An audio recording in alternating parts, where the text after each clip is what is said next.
창조의 삼중직이라고 그래. 이것보다 삼중직.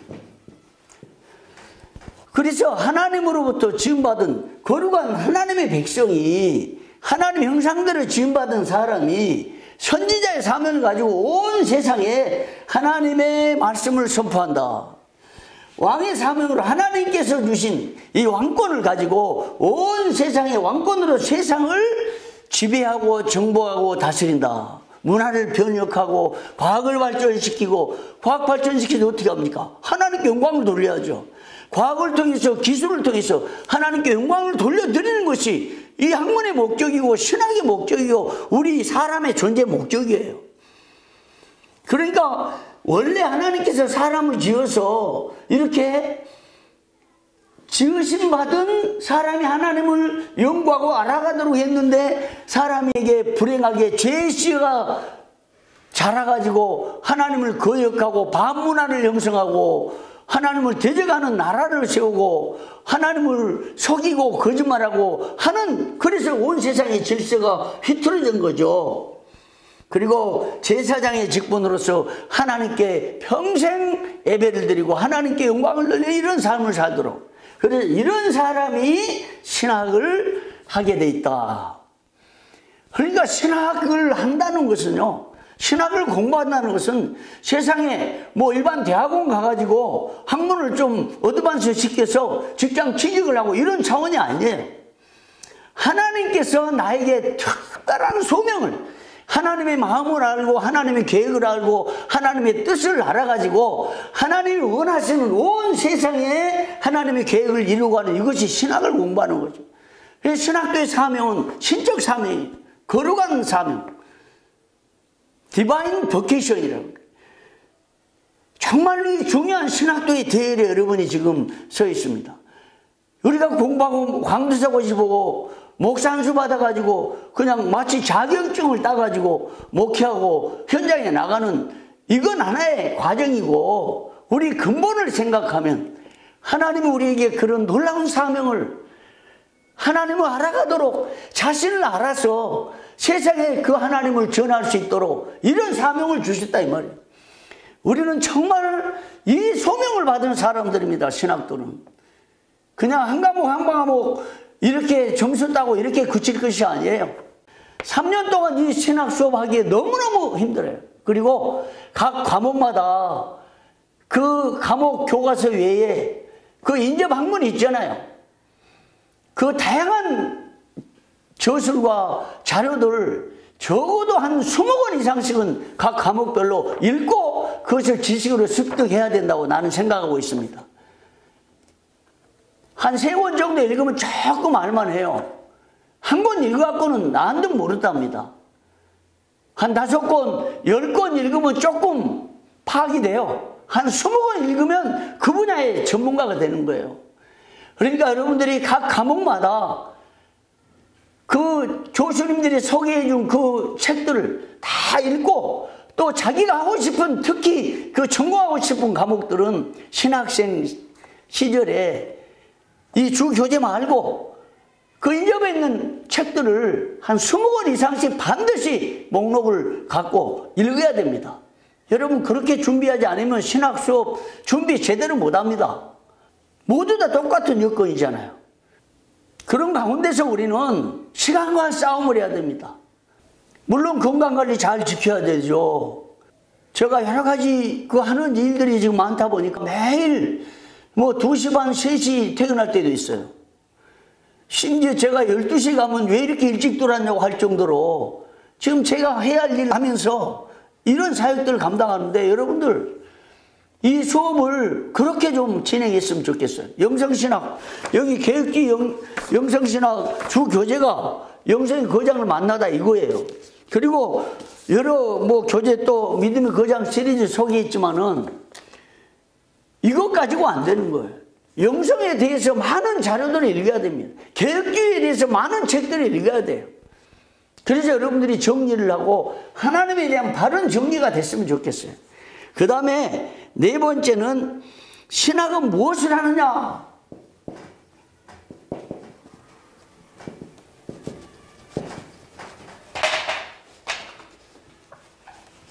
신학은 뭐라는 것이냐? 뭐 이거 쉬운 질문 아니냐 그럴지 모르겠어요. 그러나 우리가 이걸 정리를 분명히 해야 됩니다. 신학은 하나님에 대해서, 하나님입니다. 아까 출발에 하나님이라 그랬잖아요. 하나님에 대해 아주 구체적으로, 하나님에 대해서 아주 조직적으로. 그래서 이 신학의 각 과목이 계속 있는 거예요. 조직신학이 있고, 조직신학이 있어도 하나님에 대해서, 예수님에 대해서, 성령님에 대해서, 교회에 대해서, 역사에 대해서, 다양하게 구원에 대해서, 이런 것들이 이 전 신학의 과목이죠. 그래서 3년대 이거 어떻게 다 합니까? 정말 이 3년에는 모든 거 다 버려야 돼요. 내 인생에 없다고 생각하면서 여기에 올인을 해야 된다. 난 이렇게 보고 있습니다. 그렇게 신학 수업을 하시기를 바랍니다. 그래서 저는 지금 이 개혁기 영성신학 선택 과목이잖아요. 필수 과목 그렇게 철저히 하도록 아주 프리하게 지금 레포트도 그렇고 수업도 그렇게 진행을 하고 있어요. 자기 결단과 다짐과 각오에 의해서 스스로 성령의 도움을 잊고 이 과목을 들으면서 개혁기 영성신학을 견고하게 우리 심령 속에 뿌리 깊게 정리하는 이것을 나는 목표로, 그리고 많은 시간들은 다 전공 과목에 할애해서 그렇게 준비를 했으면 좋겠습니다. 그 다음에 5번째네. 신학의 범위가 뭐냐? 신학의 범위. 신학의 범위는 하나님의 계획,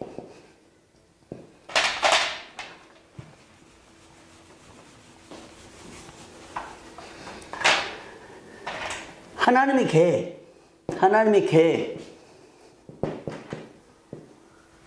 뜻, 하나님의 생각, 섭리, 이런 모든 것을 알고 또 그 분야별로 정리를 하는 거예요. 그러니까 이걸 알아가는 게 이 신학의 목표예요. 여러분, 신학의 각 과목별로 이렇게 정리를 해서 공부를 하는데, 이 공부를 하면서 여러분이 이 3년 동안에 하나님이 여러분에 대한 인생의 섭리가 뭔지, 하나님의 뜻이 뭔지, 하나님이 뭘 원하시는 것인지, 이것을 신학 정리하면서 분명히 알길 바랍니다. 이 3년 동안에 이런 결단으로 이런 정리가 안 되면요, 목회 흔들려요. 어려움이 있으면 그냥 쉽게 무너져요. 고난이 닥치면 그냥 주저앉아요. 그러나 사명이 든든하면 절대로 움직이지 않습니다. 소명이 불타면 절대로 흔들리지 않습니다. 이 소명이 이 신학을 공부하면서 하나님의 뜻이 뭔가, 이 세상에 대한 하나님의 섭리가 뭔가, 나에 대한 하나님의 계획이 뭔가, 나는 왜 부름받았는가, 나는 뭘 공부하고 어떻게 살아갈 것인가에 대한 이런 결단들이 이 신학 수업하면서 계속 있기를 바랍니다. 이 신학의 전제가 바로 이것입니다. 그래서 6번째 하나 더 하고요. 신학의 종착역이 뭐냐? 어디냐? 신학의 최종점 뭐냐? 신학의 최종점은 하나님께 영광이요, 온 세상에 하나님이 예수 그리스도 이 땅에 보내셔서 새하늘과 새 땅을 이루실 영원한 하나님의 나라, 영원한 하나님의 나라, 이게 종착점이에요. 우리는 죽을 때까지 신학을 해야 됩니다. 어쩌면요, 신학도로 부름받은 사람만 신학을 공부한 게 아니에요. 우리는 설교를 통해서 신학을 가르쳐야 됩니다. 한국인에게 모여 정리하는 이론적 정리 아니에요. 구원에 대해서 우리 성도들이 그렇게 가르쳐야 돼요. 주일학교 학생들이 가르쳐야 돼요. 근데 기독교 교육이 정말 우리나라 현재 일어나는 이 좌파 사상이 뚫고 들어와가지고 나라를 움직이고 온 세상을 뒤집고 있는 이런 것에 비하면 우리는 기독교 신학 교육에 실패했다고 봐야 돼요. 어쩌면. 물론 우리가 볼 때 지금 뭐 실패라고 단정할 수는 없죠. 그러나 우리는 주일마다 가르치고 20년, 30년, 50년, 60년을 가르쳤는데도 바른 기독교 사상에 바른 신학적 정리가 안 됐다 이거죠. 운동권에 들어가면 대학 때 책을 읽혀요. 한 200권, 300권 읽힌다고 그래요. 근데 참 사람 안 변합니다. 제가 장로로 임직받은 사람 20권 이상씩 책을 읽도록, 그리고 독후감을 쓰고, 그리고 결단문을 쓰고 했어요. 잠깐 그래갖고는 안 되더라 이거죠. 우리가 지금 그렇게 이 기독교 사상을 철저히 무장을 해야 되는 거예요. 좌파 사상은 그렇게 무장하는데 우리는 왜 무장 못하는 겁니까? 왜 든든하고 이 사회를 움직일 만한 기독교인들이 그렇게 배출되지 않는 겁니까? 좌파 사상으로 무장한 각 사람들이 각 분야의 정치, 경제, 외교, 국방, 심지어 이 나라를 온통 다스리고 있는 이런 걸 보면서 기독교가 이제라도 각성해야 돼요. 사상을 심어주고 신학을 바로 가르치고 하나님을 바로 심어주고 교리를 가르치고 해야 되는 거예요. 여러분, 우리 장로교는요, 대한민국 장로의 합동교단은 웨스트민스터 신앙고백서, 소요리 문답을, 이게 교리 기초예요 사실은. 근데 웨스트민스터 신앙고백서로 소요리 문답 교리 가르치는 교회가 그렇게 많지 않아요. 철저하게 이 교리를 가르쳐야 돼요. 신학을 가르쳐야 돼요. 사상으로 무장시켜야 돼요. 성경이 정말 우리 인생의 교과서가 되고 우리 사상의 지침이 돼야 되는 거예요. 이 나라를 생각할 때 기독교는 지금 깨야 됩니다.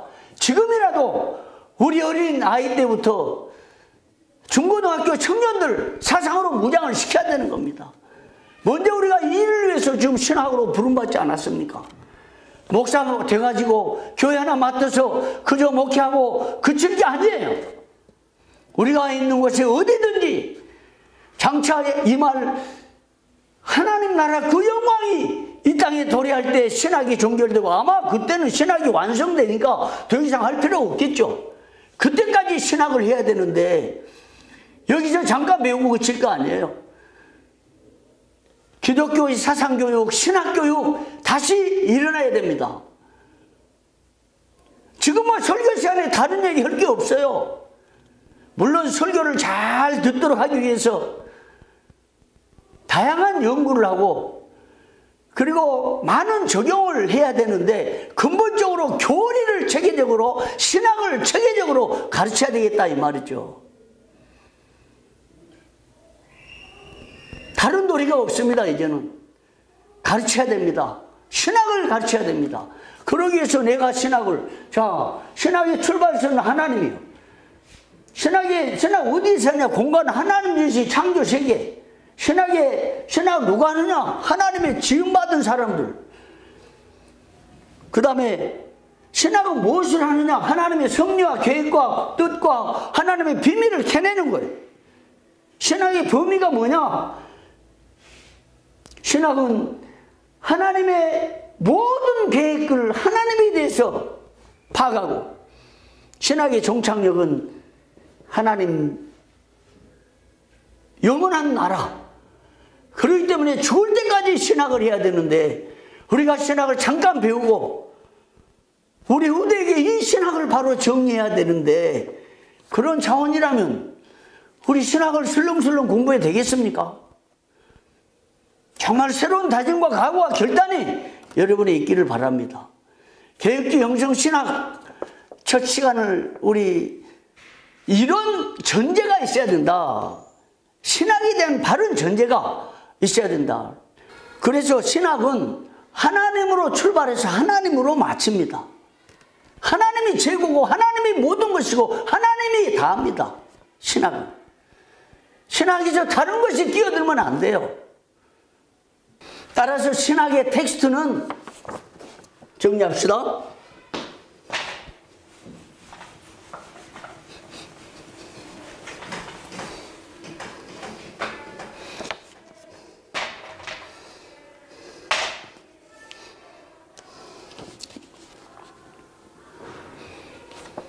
신학의 텍스트. 신학의 텍스트는 곧 성경이요. 성경. 하나님의 계시의 말씀. 그래서 우리 개혁주의 신학, 우리 예장합동 총회의 신학의 그 핵심 중에 하나가 계시 의존 사상인데, 하나님의 계신 성경, 이것이 신학의 텍스트. 그리고 신학의 전제요. 전제는 믿음이요. 그 다음에 원동력이 뭐냐? 성령이. 성경, 믿음, 성령. 성령님이 아니고는 신학을 할 수가 없어요. 성령이 감동을 주셔야 됩니다. 하나님의 감동으로 쓰여졌잖아요, 성경이. 하나님의 계시에 의해서 쓰여졌는데 이 성경과 그리고 그걸 받아들이는 믿음과 그리고 그 신학이 신학되게 하고 신학이 절실을 맺고 신학이 영향력을 끼치게 하는 이것은 성령님이라. 어떤 자기 결단으로 된 게 아니에요. 자기 의지로 된 것 아닙니다. 노력으로 학문성으로 된 게 아니에요. 성령님의 도움을 입어야 됩니다. 그래서 여기 이 신학의 원동력이 성령이라, 신학의 원동력이 성령이라는 이 말에 주목을 해야 됩니다. 신학을 신학되게 하는 그 원동력이 성령이요. 신학의 영향력도 성령에 의해서 끼치게 되는 거예요. 성령님이 함께하지 않으면 신학의 확산과 신학 정리와 신학 구축은 허사입니다. 놀랍게도 하나님께서 온 세계에 이 개혁주의 신학을 바로 세워서 성령님이 도와주신 거죠. 수많은 현대 신학이, 자유주의 신학이, 사실 신학이, 우상이, 마귀가 덤비는 이런 와중 가운데, 하나님이 없다고는 알 때는 이런 세상 가운데 하나님께서 성령을 통해서 신학을 견고하게 세워주시고 우리 대한예수교 장로회, 한국 장로교회의 100년 적통성을 이어받은 것이 우리 예장 합동총회예요. 그래서 신학의 그 영향력은 성령님이 이끌어 주신 거예요. 성령님에 의해서 신학이 온 세상에 영향을 주도록 강력한 원동력이 된다. 그런 면에서 영성이라는 것은